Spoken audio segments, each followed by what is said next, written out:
నమస్కారం. నా పేరు పచ్చిపాల హనుమంతరావు. మనం జాతీయ పండుగలు జరుపుకుంటూ ఉన్నాము. ఆగస్టు 15వ తారీఖు నాడు స్వతంత్ర దినోత్సవం గాను, జనవరి 26వ తారీఖున గణతంత్ర దినోత్సవం గాను జరుపుకుంటూ ఉన్నాం. మరి ఈ పండుగల యొక్క ప్రాముఖ్యత గురించి నేటి సమాజంలో నివసిస్తున్న స్టూడెంట్స్, కాలేజీ స్థాయిలో ఉన్న స్టూడెంట్స్ కానీ, స్కూల్ స్థాయిలో ఉన్న స్టూడెంట్స్కి ఉపాధ్యాయులు ఏ మేరకు వివరిస్తున్నారు అని మనం గమనించాలా. ఆగస్టు 15 స్వతంత్ర దినోత్సవం ఎలా వచ్చింది, దానికి కారకులైన అమర వీరుల గురించి పిల్లలకు ఎంతవరకు తెలుసు, అదేవిధంగా కాలేజీ స్థాయిలో ఉన్న స్టూడెంట్స్కు ఏ మేరకు తెలుసు మనం గమనించాల. ఉపాధ్యాయులు కూడా ఒక బాధ్యతగా దీని గురించి వాళ్ళకి బోధించాల. ఆ స్వతంత్రం ఎలా వచ్చింది, దాని కారకులైన అమరవీరులు ఎలా పోరాటం చేశారు, బ్రిటిష్ యొక్క బానిసత్వ పరిపాలన నుండి మనం ఏ విధంగా విముక్తి పొందాము అనే విషయాలను ఈ స్టూడెంట్స్కి వివరించడం ద్వారా వారిలో అవగాహన పెరిగి వారిలో ఒక పోరాట ప్రతిమ ఏర్పడుతుంది. అదేవిధంగా జనవరి 26వ తారీఖున గణతంత్ర దినోత్సవం జరుపుకుంటూ ఉన్నాం. మరి ఈ గణతంత్ర దినోత్సవం యొక్క ప్రాముఖ్యత ఏంటి?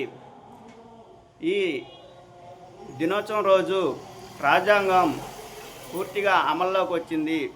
ఈ రాజ్యాంగం రావడం వల్ల మన భారతదేశంలో నివసిస్తున్న పౌరులకు ఎలాంటి హక్కులు లభించాయి, దాన్ని ఎవరు రాశారు, అందులో ముఖ్యంగా వివరించిన అంశాలు స్వేచ్ఛ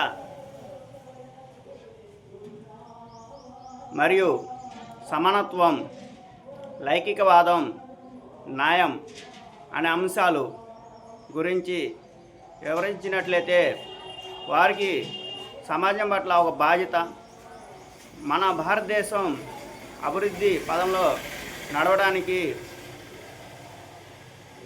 ఏ విధంగా సమాజంలో ఉన్న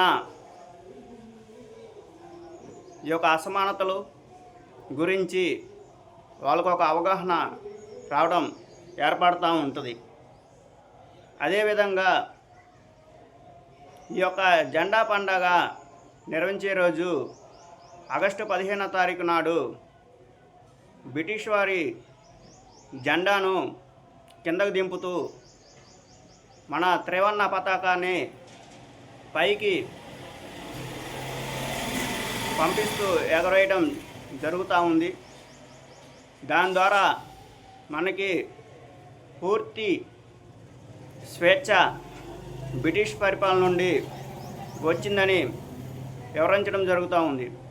అదేవిధంగా జనవరి 26వ తారీఖు నాడు ఆ జెండాను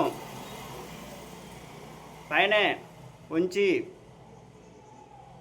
లాగడం ద్వారా జెండా ఎగరవేయబడుతుంది. ఆ రోజు మనకి రాజ్యాంగం అమల్లోకి వచ్చింది. ఆ రాజ్యాంగం ద్వారా పౌరులకు కొన్ని ప్రాథమిక హక్కులు లభించాయి అనే అవగాహన కూడా ఏర్పడుతుంది. ఇది తెలుసుకోవడం వల్ల సమాజంలోని కొన్ని అసమానతలు, అదేవిధంగా మనం ఏ విధంగా బాధ్యతగా ఉండాలి అనేది ఒక అవగాహన ఏర్పడుతుంది. కాబట్టి ఉపాధ్యాయులు దీని గురించి స్టూడెంట్స్కి తెలియపరచాలని కోరుకుంటూ సెలవు తీసుకుంటున్నాను. ధన్యవాదాలు.